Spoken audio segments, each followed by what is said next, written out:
So we've just saw a table. And where did these enthalpies of reaction come from? Where do we get the numbers that go into those tables? Well, there's a whole branch of chemistry called calorimetry, in which you use a very sensitive device in order to measure it.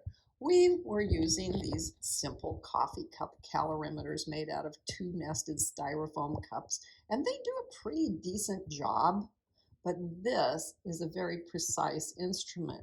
You know exactly what all of the things that are in it are made out of. You put in a very precise amount of water.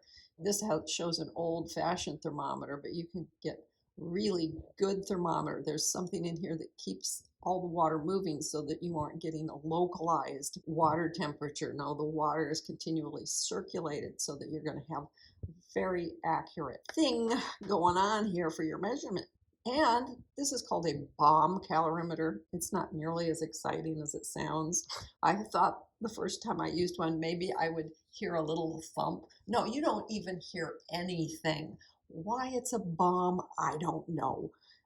But you do have an ignition source, and you put what you want to react in here, and you start it off with a little electric current, which you know isn't going to weigh anything because it's just electrons, right? So essentially it doesn't weigh enough for you to worry about.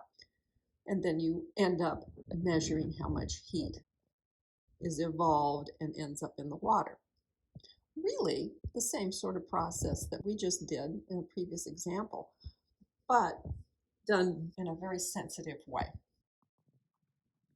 These have, when you screw the top on them, they're a constant volume device. So the energy can only transfer between the things that are inside of the bomb calorimeter.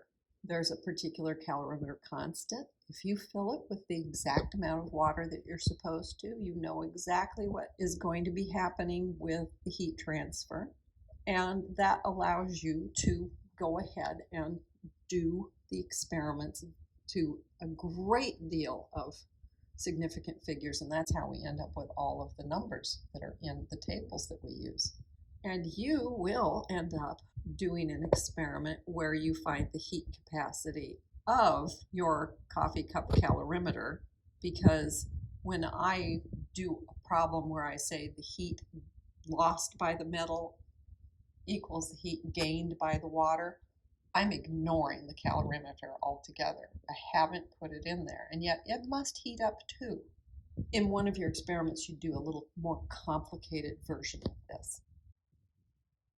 Now, when you have an experiment where you have created new products from your reactants, there's going to be some sort of change in enthalpy. We were talking about enthalpy with phase changes before, but we could also talk about it in terms of chemistry. For example, here is methane being burned. So this is natural gas and you're burning it. You could be doing this on your oven, for example, on the burners on the top. And when you do that, it's going to turn into carbon dioxide and water, which if you're cooking on your oven, you don't care about a great deal. This is the part you care about. This is the change in enthalpy. This side has less internal energy than this side did. Where did it go?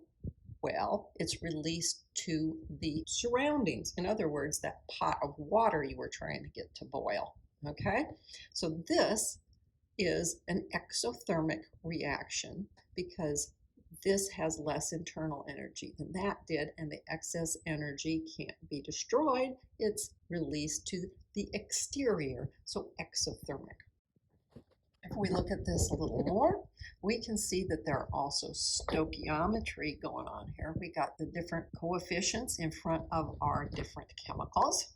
So we can say, whenever I use 1 mole of the methane, I will release 890 kilojoules of heat. Okay. If, on the other hand, I used 2 moles of the methane, I would release twice as much heat. Oh, okay. And sometimes we would just like to write the thing in reverse. Okay, if I wrote it in reverse, then I would have to change the delta H, because what was a product and what was a reactant got swapped. So in this case then, this has less internal energy, this has more internal energy. And since we always do products minus reactants, I'd say, oh, I have gained this much internal energy.